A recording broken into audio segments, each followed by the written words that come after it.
I never imagined that any night could mark a before and an after in the way I saw everything, in the way I saw myself, in the way I saw him.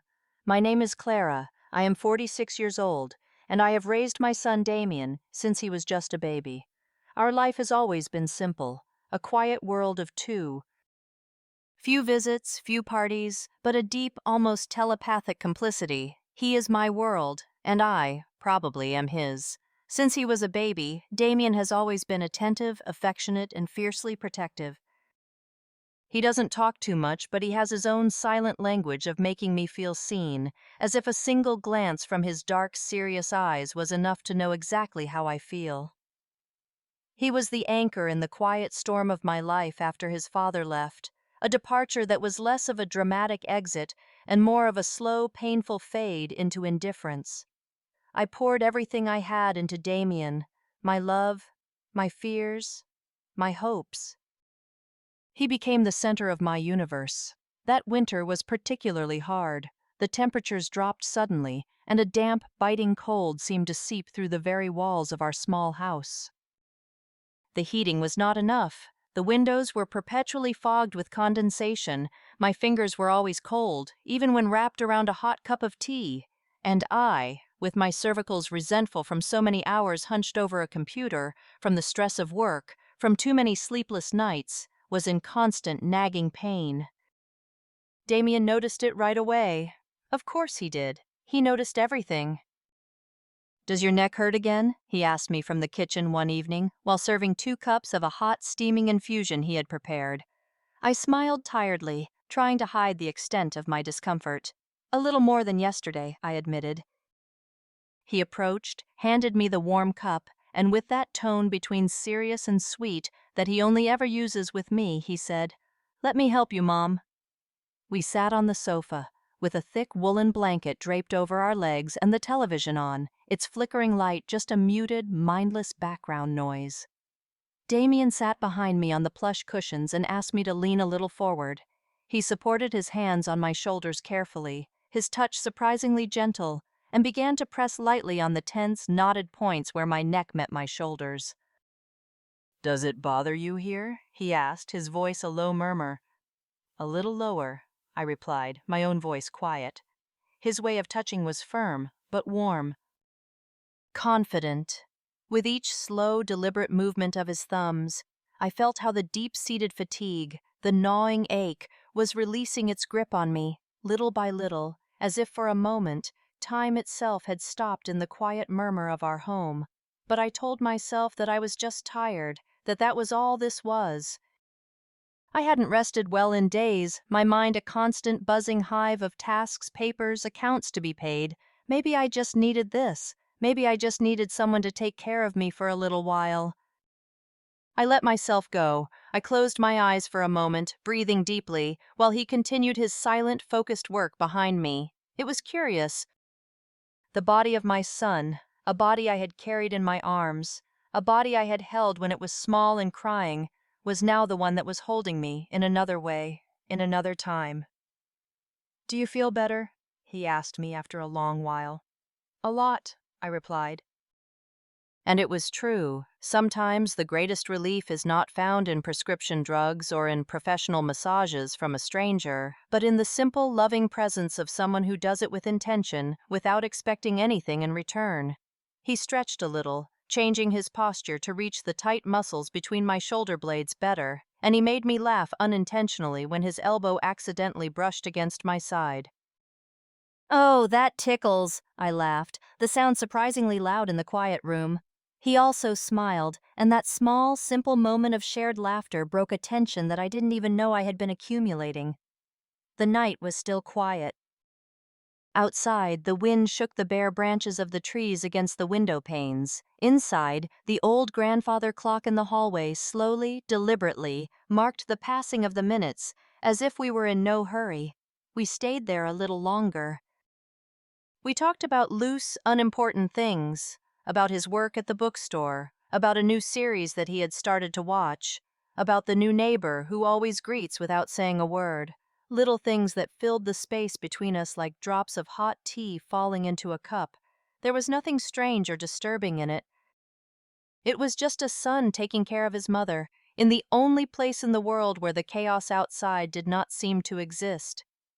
And yet something deep inside me sensed that that night, that simple, innocent act of kindness, was going to stay in my memory for a long time. Not for what had happened, but for what had begun to change, without me being able to name it yet. I thought everything would stay there. One more night, a moment of physical relief, a simple sign of affection. But the next day, while I was making coffee in the quiet morning light, I noticed that something in the air had changed. It was as if the silence between us now had another thickness, another weight.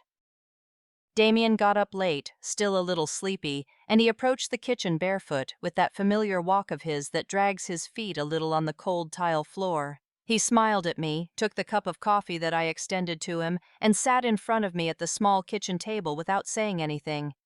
It wasn't uncomfortable, but it was strange. As if we were both suddenly, intensely aware of each other in a new way. I observed him while he was drinking his coffee. He had dark circles under his eyes, a beard that was past the point of being fashionable stubble, and a gesture of deep fatigue that I didn't recognize. I could not help but think of how old he looked lately, how different it felt to have him there so close, so manly. I shook my head inside, chastising myself. "He's your son, Clara," I said to myself. "Just your son." "Are you tired?" I asked, my voice a little too bright. In the afternoon it started to rain. A thick, steady, persistent rain, the kind that doesn't invite you to go out. I put some soft, classical music on in the living room and I lay down on the sofa with a book. After a while, he came in with a blanket and sat on the floor next to me, covering us both with it. He didn't say anything, he just shared the silence. He asked me how the story I was reading was going. I told him a little. We talked about the characters, about what we would do if we were in their place. It was a light, easy conversation, but inside, I felt a slight tremor, as if each word, each shared thought, was hiding something else underneath. At one point, I leaned my head on his shoulder. It was a brief, almost unconscious gesture. He didn't move. We just stayed like that for a few seconds, in a warm, comfortable silence. Then I moved away gently, saying that I was going to change the channel on the TV. That night, while we were having dinner, Damien was especially quiet. He looked at me from time to time as if he wanted to say something, but he didn't. Neither did I. There was something suspended between us, something we could not or would not name. I wanted to think it was just my head, that I was reading too much into everything.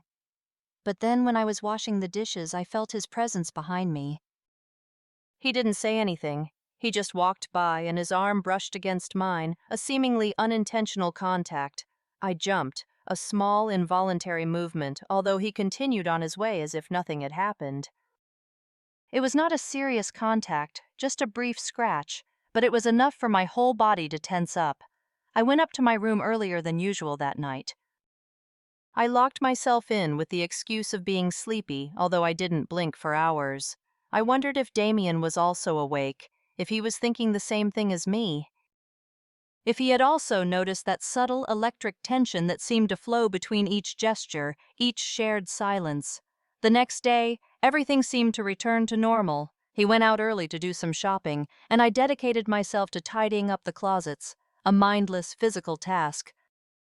But inside, nothing felt the same. It was as if what we had both avoided naming the night before was still there, floating in the air, waiting for the right moment to return. And when he came back in the afternoon and found me in the living room, standing on a chair trying to change a burnt-out light bulb, he didn't hesitate to approach. "Let me help you," he said, his voice close behind me. He got up onto the chair and his arms stretched out over my head. His torso was close to me while he held the lamp. The distance was short, but neither of us said anything. It was just a moment, suspended in time, before he went down. When he finished, he went down slowly. Our faces were just a few centimeters apart. I turned around first with a quick, nervous smile. "Thank you," I said. He only sighed, and that silence returned, as dense as the rain from the day before. Almost imperceptible, but inevitable. I don't know when he stopped seeing me as innocent, or if it ever was. I only know that that night, when I came out of the bathroom with my hair still wet from my shower, I found him waiting for me in the hallway. Damien was wearing an old t-shirt and pajama pants. "Are you going to sleep now?" I asked. He nodded. "My back hurts a little. Do you mind if you give me a hand?" I hesitated for just a second. "Sure," I replied.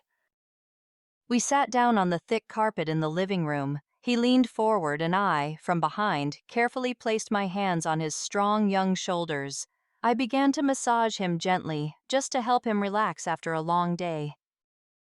"You're all knotted up," I said, my voice trying to sound neutral, motherly. "Today was a long day," he murmured. The light in the room was dim. Outside, the rain persisted against the glass. I slid my hands down his back, carefully, methodically. I noticed how his breathing became calmer, slower, as if he were letting go of all the tension of the day. I changed my position to be able to reach his lower back better, and, unintentionally, one of my legs brushed against his side. I froze for a second. He didn't say anything. He didn't move either. I continued. He slightly tilted his head back. His strong, masculine neck was exposed. A stray strand of his dark hair touched my cheek. It wasn't planned. Nothing was. It was just closeness, but not any kind of closeness. It was one I knew too well, and at the same time, one I didn't recognize at all. Okay, let's pause here. This is a critical moment. The intimacy is escalating. The roles are blurring. What is really happening in this quiet, rain-soaked house? Is this a mother's love or something else entirely? Let me know your honest thoughts in the comments. My hands moved slowly behind him, just trying to lighten the tension. When I heard him sigh, a deep, contented sound, I stopped moving for a moment. I asked, my voice a little shaky, "Is everything okay?" "Yes, it feels good," he said in a low voice. I stopped. Not out of fear, but because I felt that if I continued, something else, something fragile and important, would break.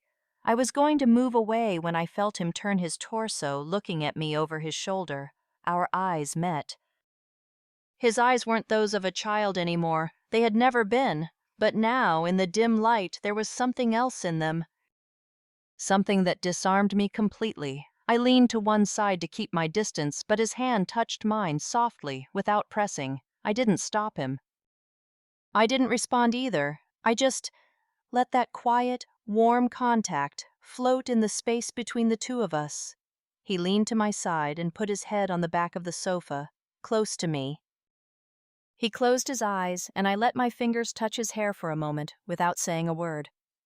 Did you ever feel anything like that? If you connected with this feeling, give this video a like. We stayed like this for several minutes. The clock seemed to have stopped. My heart, on the other hand, didn't.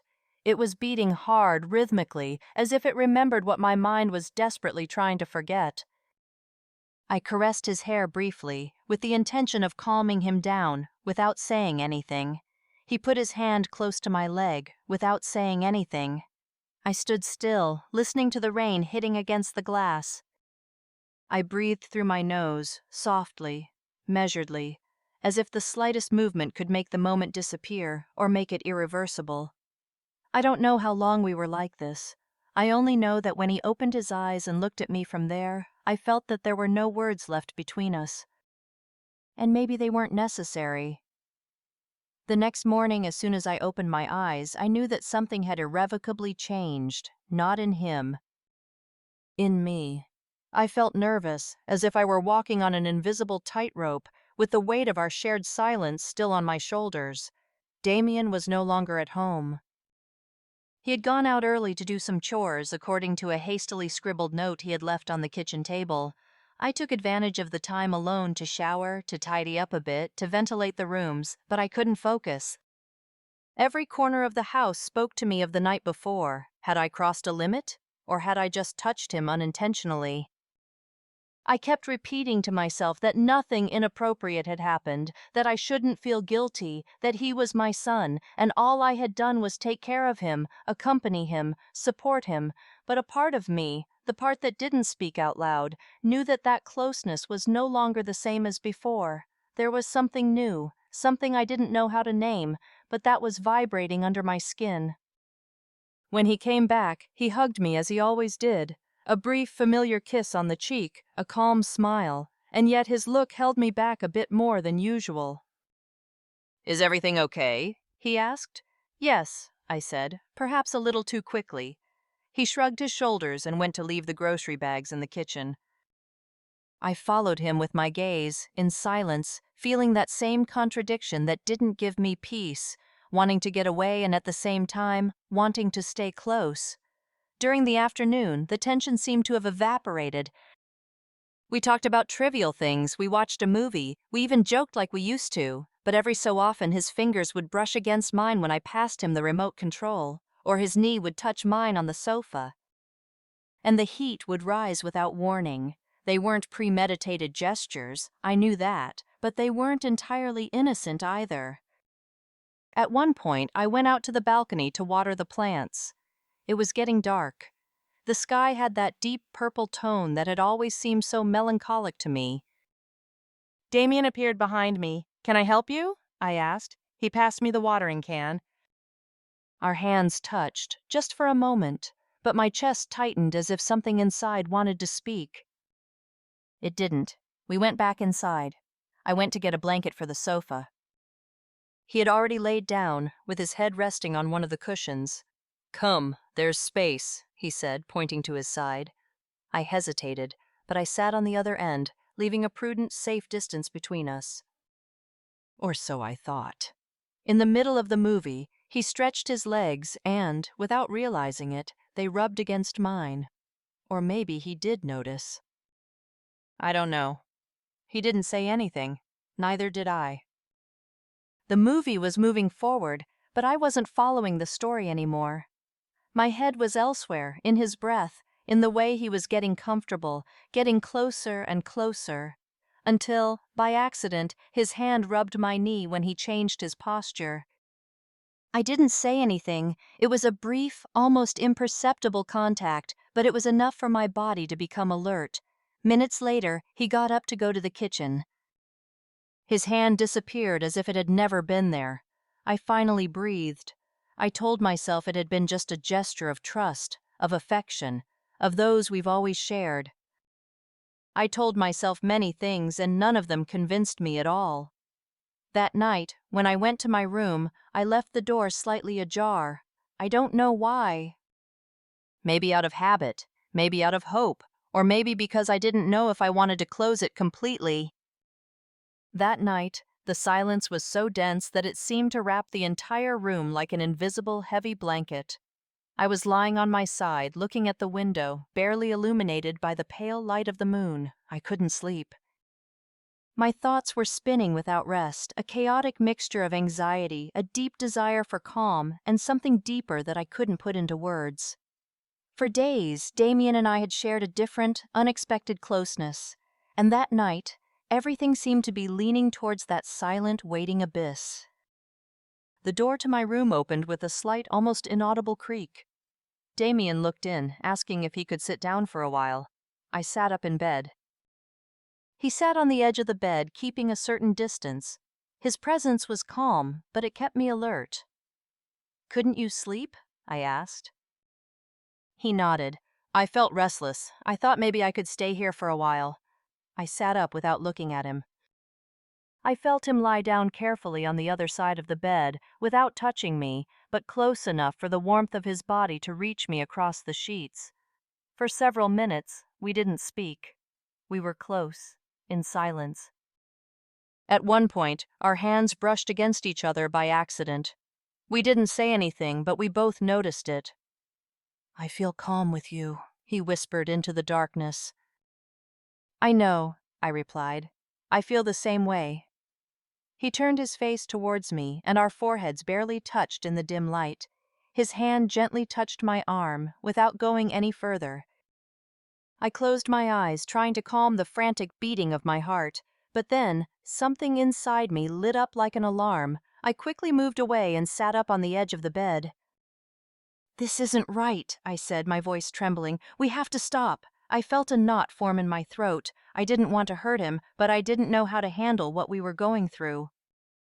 Damien also sat up. "I don't want to hurt you. I just want to be with you." "I know," I whispered, my head between my hands. "But it's so confusing. I don't want to pressure you, Mom. I don't want to be alone tonight." I turned a little to look at him. His eyes were fixed on mine, and there was no raw desire in them, but a deep, profound tenderness and a bit of a heartbreaking sadness.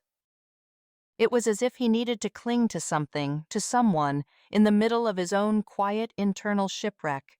The silence became heavy again. I was about to ask him to return to his room, but then I felt his hand on mine. He didn't take it hard. He just covered it with his own, as if he were looking for a simple, human connection. "Don't go," he said in a low voice. "Don't leave me alone." I looked at him. His eyes were so sincere. There was no desire. There was something deeper, a raw, painful vulnerability. And at that moment, I felt that denying him that simple comfort would be betraying something fundamental between us. I lay down slowly again. He lay down next to me, putting his head on the nearby pillow. I caressed his hair once, without saying anything. His hand rested on the blanket, close to the edge. The calm returned to the room, little by little. His breathing became more paused. He closed his eyes as if he could finally rest. I was still awake, my mind agitated, but my body still. I caressed his face and I hugged him tightly, like a mother trying to calm her son after a very bad dream. We stayed like this, in a profound, heavy silence. There were no kisses or gestures beyond that embrace. But the shared heartbeat between us was enough to know that that night we had crossed something invisible. Not a physical limit, but an emotional one. After a few minutes, I heard how his breathing became even deeper. He had fallen asleep. I caressed his hair carefully, letting the silence do the rest. I closed my eyes, breathing deeply. I closed my eyes and I allowed the silence to envelop us once more, with the promise that, at least for this night, we wouldn't be alone. I didn't know what would come next, but for now, only the present mattered. The shared warmth, the presence of the other, the nameless complicity, the invisible limit that, even if no one had named it, we both profoundly felt. Thank you for joining me on this deeply personal and complicated journey. The story isn't over. What's coming can be even more unexpected. If you want to know what happens next, make sure to hit that like button, subscribe to the channel, and activate the bell so you don't miss the next chapter.